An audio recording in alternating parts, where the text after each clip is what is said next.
So we recently moved, and that means that I am in a new office and shop space, and I am going through the process of getting it all set up. Generally speaking, I try to avoid doing too much at first because it's difficult to anticipate the needs that you're going to have. But it's been about 4 weeks, and I'm starting to get a better sense of what I need the space to be and where I need things laid out. And one of those things that's become very clear is that I need to have a better way of storing the tools that I use the most often. Right now, they're just kind of on shelves and in drawers, and it's very difficult to stay organized. It's very difficult to pack out the right stuff when the time comes, and I want to fix that problem. Fortunately, I was recently given a table saw, and I figured what better way to allay my storage woes and to brush off my table saw skills than to do a little French cleat project. So today what I'm going to do is I'm going to build some French cleats. I'm going to set them up in my office, and I'm going to try to make a better space to store all of the tools that I use the most often. Let's get started. Here it is. This is a Bosch 4000. It's a job site saw. Clearly it's been put to very good use. I am very excited to use it, but I do think it makes sense to do a little bit of cleanup and general TLC before actually using it. There's a bunch of tape on here, a bunch of residue from wood and from who knows what. If I try to use it in this condition, the wood is going to stick to the surface of the table and generally frustrating time. So to start cleaning, obviously, we get the table saw blade out. You can probably tell, but the nut that holds the blade in place is pretty beat up.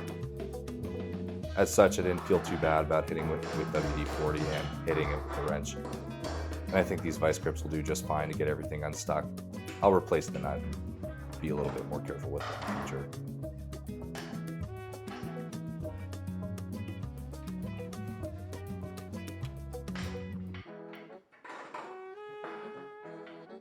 I was pleased to see that the blade looked like it was in good condition. I'm definitely going to keep it and use it. So now that that blade's out, I just do a once over with the shop vac.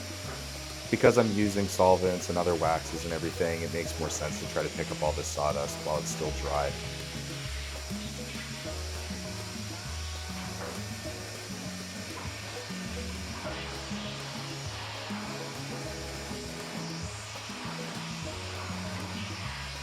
Now that that sawdust's off, I applied some mineral spirits and I'm hitting everything with a fine sanding sponge. At this point, the mineral spirits hasn't been on the surface of the table for very long, so actually getting this material off is not a huge priority. My biggest goal is to just work the mineral spirits into the accumulated residue and tape and give it a chance to break down and loosen up.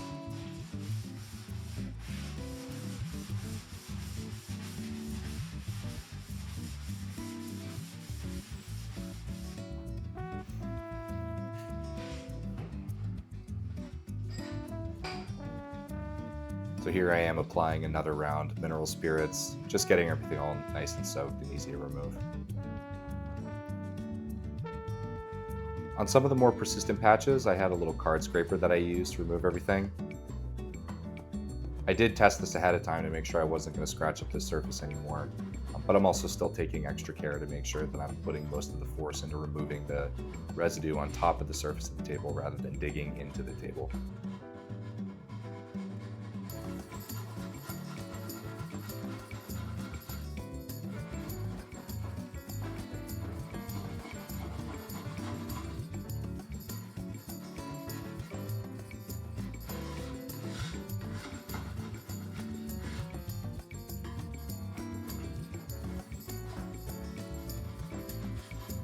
Again, anything that doesn't come off now I can save for later.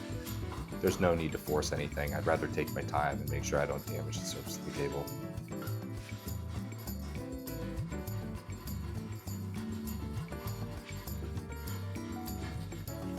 This work definitely took some time to do, but it was super satisfying. In some ways, I actually kind of wish there was more to remove.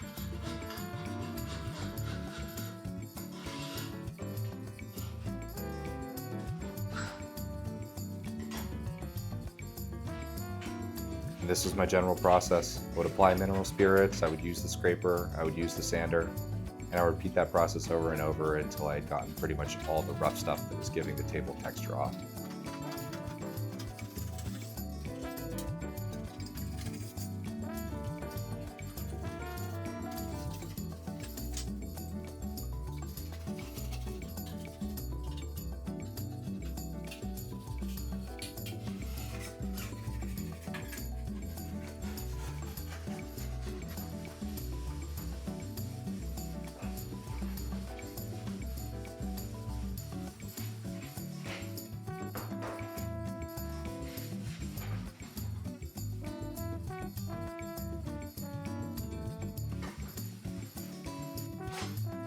Next, I hit everything with a buffer.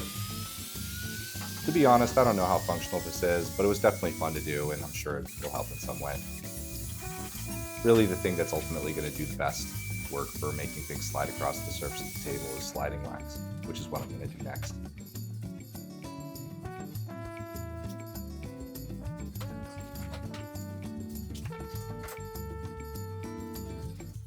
This sliding wax is really great for making sure that everything moves smoothly across the table, but it's definitely important to wipe off anything that doesn't stick directly to the table. If you don't do that, it'll end up just sticking to the project.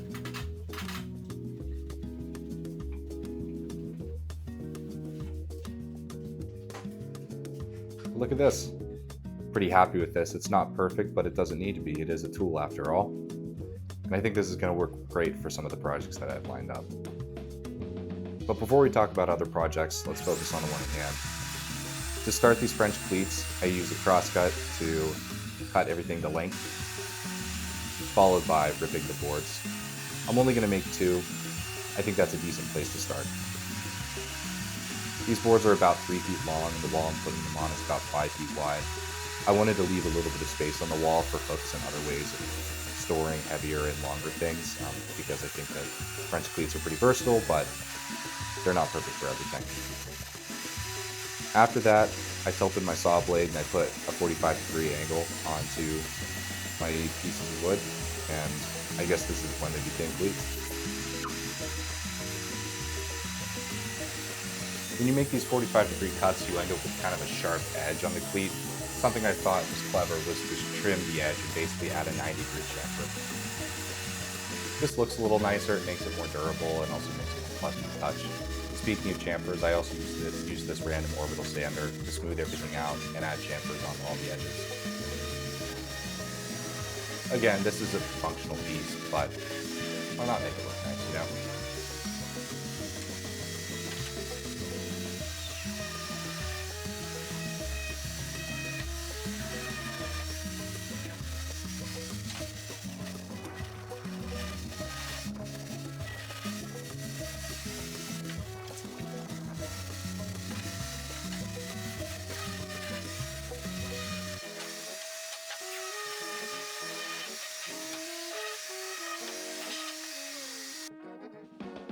Once I had finished sanding, I used this tung oil finish.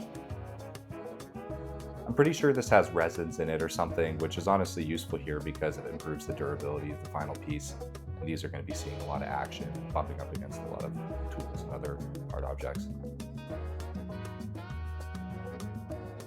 This color works pretty well for me.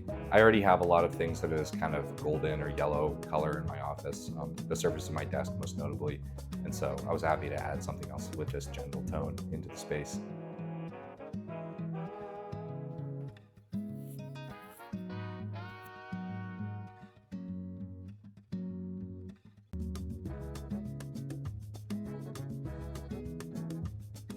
All right, now that that's done, let's get it on the wall. So instead of making the other side of the cleats out of more plywood, I thought it might be kind of nice to 3D print some of them. I like the idea of having a little bit of flexibility in terms of the angle and what they look like. So what I did here was I created some simple bars with holes in them, and I'm going to do something with a little bit of paracord that I'll show you in just a minute. I also added these little feet that help everything stay attached. This could be a me issue, but one of the things that I was running into is everything popping off anytime you apply anything besides direct downward force onto the cleats. So these little feet help everything stay engaged. So I really like using paracord. I think it's just a super fun material, and I also think it's nice because it allows you to incorporate a little bit of flexibility into your designs. Generally speaking, I'd rather figure out my needs in the moment rather than try to anticipate them ahead of time, and paracord is a great material for that. It allows me to make something that will work right now, but can also be easily modified in the future. Never mind the fact that I think it just looks fun.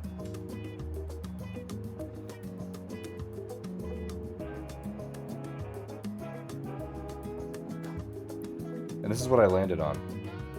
To be honest, I'm quite happy with this. It works really well, it's quite sturdy, and it's not hard to add the tools in or remove them. I feel like something like this does a good job of balancing a fun cosmetic or aesthetic element with something that's still ultimately functional. I tend to be in the camp that things should be functional first, but if you can make something look nice or at least look fun, you might as well. But you can see that there's a lot of flexibility in terms of the types of objects that this system can carry.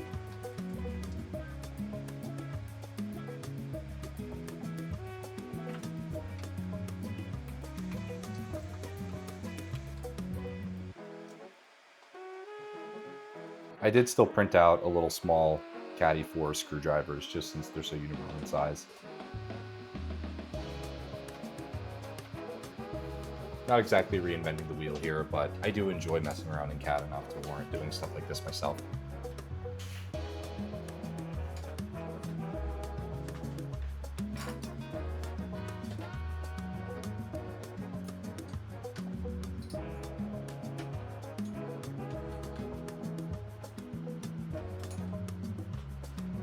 And here we go. Here's the finished product. I'm super satisfied with this. I love how it looks, and I think it's a great way to store my most commonly used tools. It makes it super easy to just grab a bag and assemble a tool bag and head out the door anytime I have a house project or anything else that I need to work on.